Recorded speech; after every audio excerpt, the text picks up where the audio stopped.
Good morning, God bless you. Good afternoon, God bless you. నా పేరు MV Subbarao.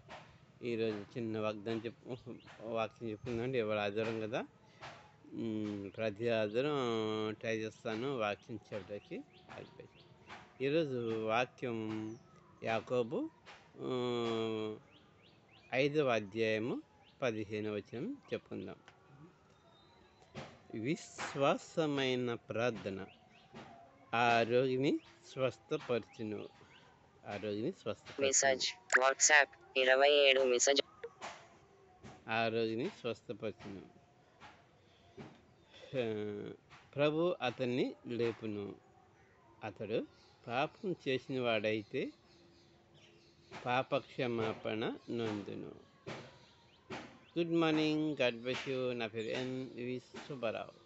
అయితే విశ్వాసమైన ప్రార్థన, విశ్వాసము మనము ఇది జరిగిద్ది అని కన్ఫర్మ్గా నమ్మి, అది జరగకపోయినా జరిగిద్దని నమ్మి విశ్వాసంతో ప్రార్థన చేస్తే మనకున్న సమస్యలన్నీ మనకి మనకున్న విశ్వాసాన్ని బట్టి మనకి క్రియలు జరుగుతాయండి. రైతులకు 8,000 రూపాయలు.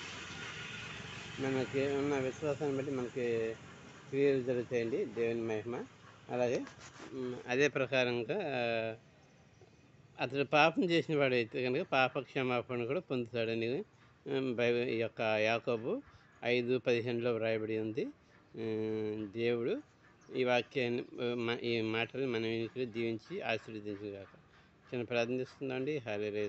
స్వతం తండ్రి కుమార పరిశుద్ధ మీ దేవకరణ మా పైన మమ్మల్ని మహేంద్రతులు సుదర్శనం యూట్యూబ్ ఛానల్ చూస్తున్న వారిని ప్రత్యక్ష సభ్యులు మరింతలు ఫలించమంటది. మీకంత మహిమ ప్రతి అవసరం క్రీస్తు మహిమాసం తెచ్చుకొని నాది 2 యేసు అత్యున్నతంలో హృదయపరం ప్రార్థించడికి పని తండ్రి. ఆమె థ్యాంక్ యూ అండి. అది సుదర్శనం యూట్యూబ్ ఛానల్ లైక్ చేయండి, షేర్ చేయండి, సబ్స్క్రైబ్ చేయండి. నేను ఇంకా దమ్మెర్లోనే ఉన్నాను. ఆల్వేస్.